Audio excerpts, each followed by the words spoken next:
Hello. There's a lot of emotion and drama in today's gospel passage from Matthew.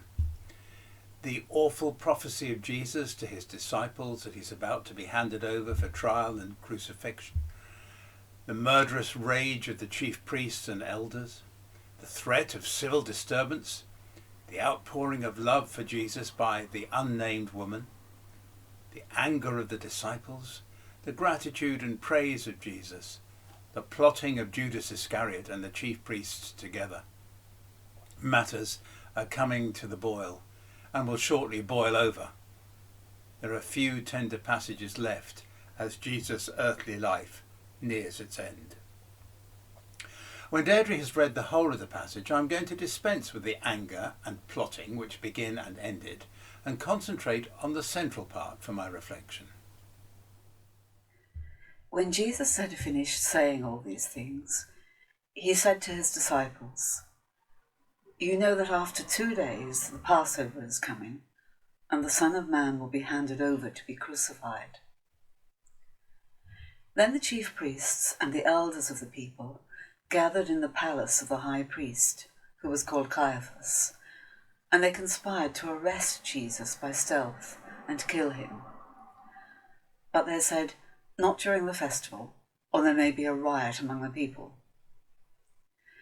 Now while Jesus was at Bethany, in the house of Simon the leper, a woman came to him with an alabaster jar of very costly ointment, and she poured it on his head as he sat at the table.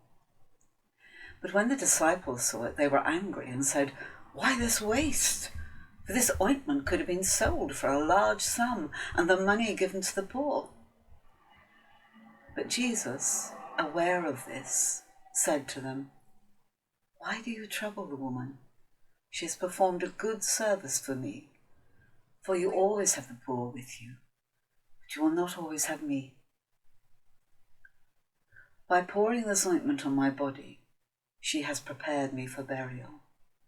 Truly, I tell you, wherever this good news is proclaimed in the whole world, what she has done will be told in remembrance of her."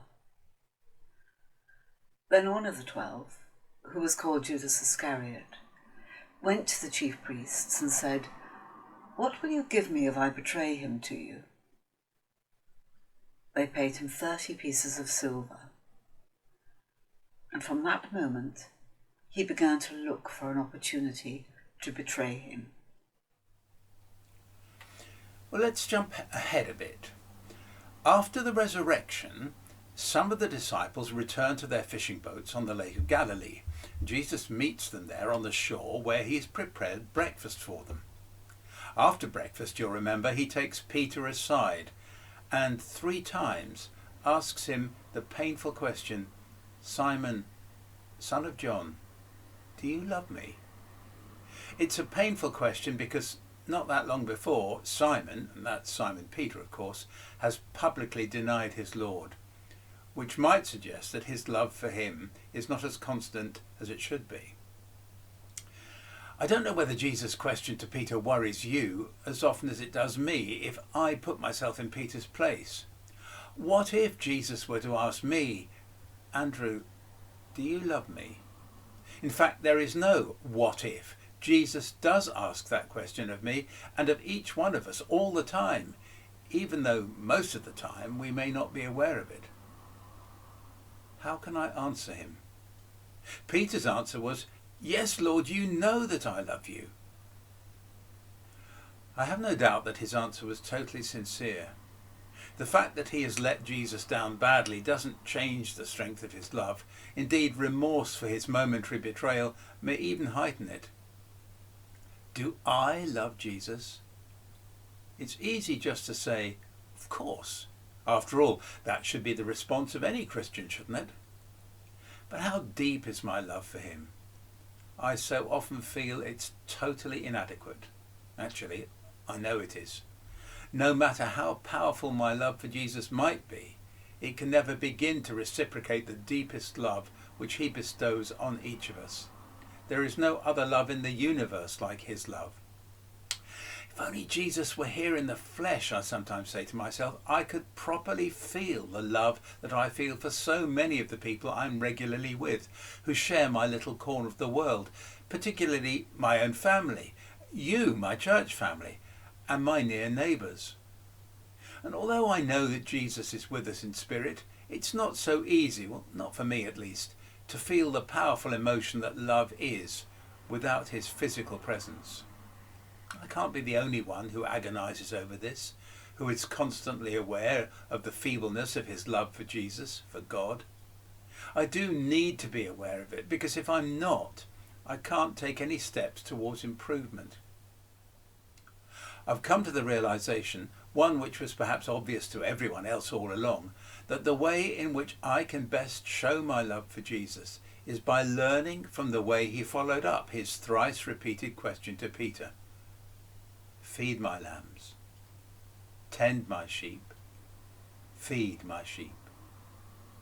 Now, before you get the impression that I have developed a very inflated view of myself, let me make it clear that I don't imagine that Jesus is commissioning me to establish a church and act for him as Peter was to do. But nor can I say that what Jesus asks of Peter has nothing to do with me. The whole human race is Jesus' flock. We may only be in contact with a tiny fraction of it, but that fraction is given to us to care for as best we can. It doesn't matter whether we are ordained priests, licensed lay readers, commissioned lay leaders of worship, or have no official title at all. We are all charged to see Christ in everyone else and to minister to them as though they were him. It isn't always easy, is it? If we think back to our gospel reading, we have such a beautiful example of ministering to someone. A woman does something which to us, let's be honest, is culturally strange. She opens a jar of the world's most expensive perfume and pours it on Jesus' head. There is no other way in which she can decently and publicly show the strength of her love for the Lord. Those who see what she has done are shocked and angered. It's a gesture so extravagant that it becomes almost indecent. The perfume could surely have been sold and the money given to the poor. It's the natural reaction of those who have a heart for those in need. But they have failed to see the prophetic significance of the woman's action. So Jesus' admonition comes as a surprise when we first encounter it, and I imagine it was surely a surprise to the disciples, who imagined that Jesus would approve of their outrage. Instead, he praises the woman's sacrificially generous action. He himself will shortly perform a vastly greater sacrificially generous action. He will die on the cross for the sins of all humankind. There is a time and place for such an outpouring of love, such as the woman's. And for Jesus, in Bethany then, just days before his crucifixion, this was the place and the time. There will always be poor people, lambs and sheep to tend and to feed. Just this time, Jesus takes precedence. We who do not have the physical presence of Jesus can show our love for him by showing love to fellow members of his flock. Love which is not only in the smile of greeting and welcome, important though that is, but in generous action when it's called for, no matter how simple, and not necessarily when convenient. Costly love is what the woman showed Jesus. Costly love, love beyond price, is what he showed us. Costly love is what he calls us to give whenever we can. And in giving that costly love, time and time again, we, in our small way, replicate what the woman did once and could never do again in person. We show our love for Christ. As he reassured his listeners, just as you did it to one of the least of these who are members of my family, you did it to me. When I feel discouraged by the weakness of my love for Jesus, for God, I remember the lines of a hymn by John Newton. Weak is the effort of my heart, and cold my warmest thought. But when I see thee as thou art, I'll praise thee as I ought. I think that verse could be used twice, substituting the word love for praise the second time. I think it helps to explain my difficulty and to reassure me that with God's grace, I will get to be with him and be able to love him as he deserves. I pray that that is true for all of us. Amen.